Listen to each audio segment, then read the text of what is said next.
अवधूत चिंतन श्री गुरुदेव दत्त श्री स्वामी समर्थ स्वामी सेवा मार्ग या माझ्या युट्यूब चॅनलमध्ये आपल्या सर्वांचं खूप खूप मनापासून स्वागत आहे. इच्छा, आकांक्षा, मनोकामना या प्रत्येक वेळीच पूर्ण होत नसतात. काही वेळेला आपल्याला तो विलंब लागत असतो आणि विलंब का लागतो ह्या प्रश्नात आपण पडलेला असतो. कारण कधी आपलं प्रारब्ध हे जड असतं, तर कधी आपल्या पाठीमागे नवग्रह दोष लागलेले असतात, तर कधी आपल्या पाठीमागे कोणती देवी आणि देवताचा कोप पण असतो. त्यामुळे आपले कार्य हे पूर्ण होत नसतात. मग आपण प्रश्न पडलेला असतो की मी एवढी सेवा करते, मी एवढे उपाय करते, एवढे तोडगे करते, एवढी पूजा करते, तर माझे हे प्रश्न का सुटत नाहीत. पण मी तुम्हाला एक सांगू का, जेव्हा तुम्ही बिमार असता तर जी बिमारी आहे त्या बिमारीचं औषध जर तुम्ही घेतलं तर ती बिमारी तुमची बरी होती. अन्यथा तुम्ही कितीही औषध घेतले तरीही ती बिमारी बरी होऊ शकत नाही. त्यांना त्या बिमारीचंच औषध पाहिजे. असं आपल्याला माहित नसतं की मनोकामना, इच्छा, आकांक्षा आणि हे काम का आडलेत आपले, का पूर्ण होईना झालेत आपले, तर कुठं आपलं अडायले हे आपल्याला माहीत नसतं. आणि त्यामुळे आपल्या ह्या सेवा तिथे लागू होत नाही. त्याचं फळ मिळतं तुम्हाला, असं नाही. कुठं नाही तो कुठं देवाची सेवा, पूजा आणि उपाय केलेल्याचं फळ आपल्याला मिळतच असतं. आपण जेव्हा श्रद्धेतून आणि भक्तीतून आणि विश्वासानं काही करतो. पण त्याला जर मिळालं तर आणखी चांगलं असतं. म्हणजे बघा, तुमचं आहे खोकला आणि तुम्ही घेतलं तापीचं औषध तर चालेल का? तुम्हाला खोकल्याचंच औषध घ्यावं लागेल ना. त्याप्रमाणे तुम्हाला जर नवग्रह दोष असतील तर सर्वात उत्तम आपल्याला श्री हनुमानांची सेवा असते. सर्वात उत्तम आपल्याला असते ती सेवा मारुती रायाची असते. आणि मारुती रायाच्या सेवेने नवग्रह दोष दूर होतात, सर्व संकटाचं निवारण होतं, सर्व इच्छा आणि आकांक्षा पूर्ण करणारी ही देवता आहे. कारण उडाण स्वरूपी ही देवता आहे. आपले उडाण स्वरूपाच्या प्रमाणे आपले सर्व संकट ती बाजूला सारते. आपल्या परत विघ्नात आणि संकटात आपल्याला साथ देत असतात हनुमंतराय. तेव्हा आपण त्यांची सेवा, उपासना, काही उपाय केल्याच्या नंतर मग आपल्याला या हनुमंतरायाचा एक उपाय करायचा आहे सेवेचा. तर तो उपाय आपल्याला सुरुवात करायची आहे कोणत्याही एका मंगळवारपासून. पण महिलांनो, असा मंगळवार निवडा किंवा कोणीही आपल्या घरामधले ही सेवा मुले, मुली, पुरुष, स्त्री कोणीही करू शकतं.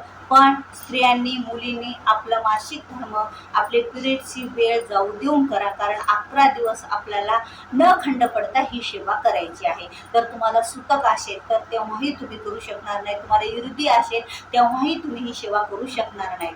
तर आपल्याला अखंड 11 दिवस न खंड पाडता ही सेवा करायची आहे. आपल्या घरामध्ये जर मारुतीचा पूर्ण फोटो असेल तर ते एका ठिकाणी आपल्याला मांडायचा, देवघरामध्ये. म्हणजे देवघरात नाही मांडायच्या, तिथं आपण पूजा आराधना करतो देवघरात बसून बाजूला एखाद्या साईडला देवघराच्या बाहेर तुम्ही तो फोटो मांडा. म्हणजे बाहेर म्हणजे आपलं जे देवघर असतं त्या घरात नाही, त्याच्या देवघराच्या लागूनच एखादी जागा असेल, एखादा कोपरा असेल, ही साईड असेल कुठंतरी आपल्याला. कारण 11 दिवस तो उचलायचा नाही. तिथे तो फोटो आपल्याला मांडायचा आणि त्याच्या समोर एका पाटावर एखादं वस्त्र टाकून तो फोटो, केशरी वस्त्र टाकून तो फोटो मांडला तरीही चालेल. आणि त्याच्या समोर आपल्याला एक तांब्या पूर्ण पाण्यानं भरून ठेवायचा आहे. आणि त्या तांब्यामध्ये आपल्याला 1 रुपयाचं नाणं आणि एकच लवंग आपल्याला त्यामध्ये टाकायचे आहे. आणि त्यावरती एक झाकण ठेवायचं आहे. अशा रीतीने ही एवढी पूजा आपल्याला फक्त मांडायची आहे, बाकी काही नाही. आपल्याला एक तिथे मग आसन घ्यायचं, कारण आसनाशिवाय कोणत्याही पूजा सफल होत नाही. त्याच्यावर आसनावर आपल्याला बसायचं आणि आपल्याला 3 वेळा हनुमान चालीसाचं पठण करायचं. किती? 3 वेळा. असं कंटिन्यू आपल्याला 11 दिवस करायचं.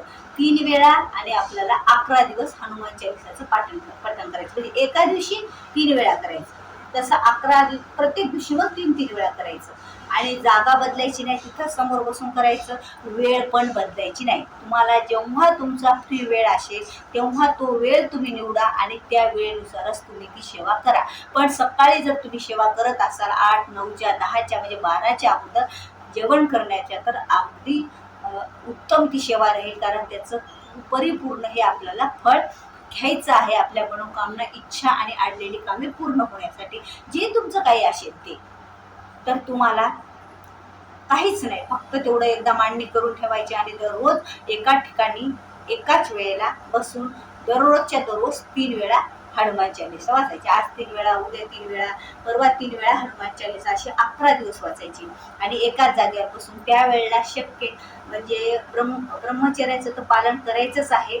आणि दुसरी गोष्ट म्हणजे आपल्याला पर अन्न शक्य तेवढं तुम्ही टाळा. पर अन्न सेवन करू नका. दुसऱ्याचं अन्न जर खाल्लं तर आपण केलेल्या सेवेचा भाग त्याच्या नावावर पडत असतो पुण्य. आणि आपल्याला आपलंच पुण्य आपल्या जवळच ठेवायचं, आपल्या मनोकामना इच्छा पूर्ण होण्यासाठी, आपले कार्य पूर्ण होण्यासाठी. म्हणून आपल्याला पर अन्न हे टाळायचं असतं. मग आता पर अन्न टाळायचं, ब्रह्मचर्याचं पालन करायचं आणि मंगळवारपासून सुरुवात करायची. एकाच जागेवर बसून दररोज 3 वेळा 11 दिवस हनुमान चालीसा वाचायची.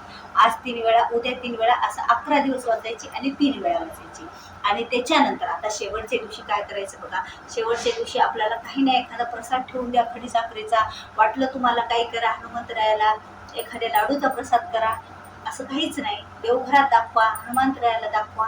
आणि मग शेवटच्या दिवशी जे तुम्ही तांब्या झाकून ठेवलेले आहे त्यामध्ये 1 रुपया आणि 1 लवंग आहे, ते पाणी तुम्हाला, ते लवंग आणि 1 रुपया काढून आपल्या जवळ घ्यायचं. ते पाणी थोडंसं आपण प्राशन करायचं आणि ते पाणी एखाद्या बॉटलमध्ये असं कशात तरी भरून ठेवायचं, जेणेकरून ते पाणी खराब होणार नाही. आणि ती 1 रुपया आणि लवंग सतत आपल्यासोबत सुरी बांधून ठेवायची. म्हणजे सतत म्हणजे कसं, ज्या वेळेला तुम्ही एखाद्या शुभ कार्याला जाणार आहे तेव्हा ती सोबत घेऊन जायची आणि ते जल प्राशन करून घ्यायचं. ते तीर्थ आपण प्राशन करायचं, घ्यायचं तीर्थ आणि ती लवंग आणि 1 रुपया आपल्यासोबत घेऊन जायचं. कोणत्याही कार्याला जाऊ तुम्ही शैक्षणिक क्षेत्रात असतील, मुलं मुली परीक्षा द्यायला जात असाल त्यावेळेला तुम्ही हे 1 रुपया आणि लवंग घेऊन जाऊ शकता.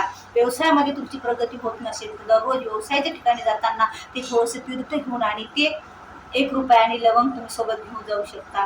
असं अनेक ठिकाणी तुम्ही जिथं शुभ कार्याला, एखादं कार्य जमवण्यासाठी, विवाह संबंधी तुम्ही विवाह जुळवण्यासाठी जात असाल किंवा एखादा इंटरव्ह्यू द्यायला जात असाल, अशा बऱ्याच काही तुमचे जे कामं असतील ते पूर्ण करण्यासाठी तुम्ही जात असाल, तुमच्या कामात तुम्हाला सफल होण्यासाठी तुम्ही जात असाल, त्यावेळेला तुम्ही हा 1 रुपया आणि लवंग आपल्या जवळ घेऊन सुरीत बांधून जायचं आहे. आणि घरी आल्याच्या नंतर परत तुम्ही ते देवघरात ठेवायचं. ज्या वेळेला जातात त्यावेळेला शुभ करायला जाताना घेऊन जायचं. तर आणि तो तीर्थ ते प्राशन करून जायचं आणि ते ठेवायचे एका बॉटलमध्ये, कशात तरी खराब होणे असं. तर असं केल्याच्या नंतर बऱ्याच अशा तुमच्या प्रश्नाचं सुटणार आहेत, बऱ्याच संकटांचं निवारण होणार आहे आणि विघ्नांचं पण निवारण होणार आहे. बघा, हनुमंतराय हे संकटनाशन आहेत.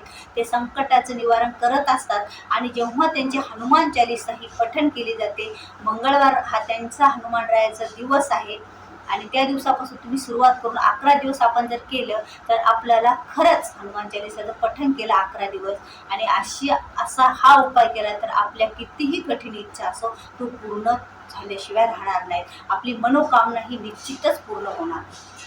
श्री स्वामी समर्थ.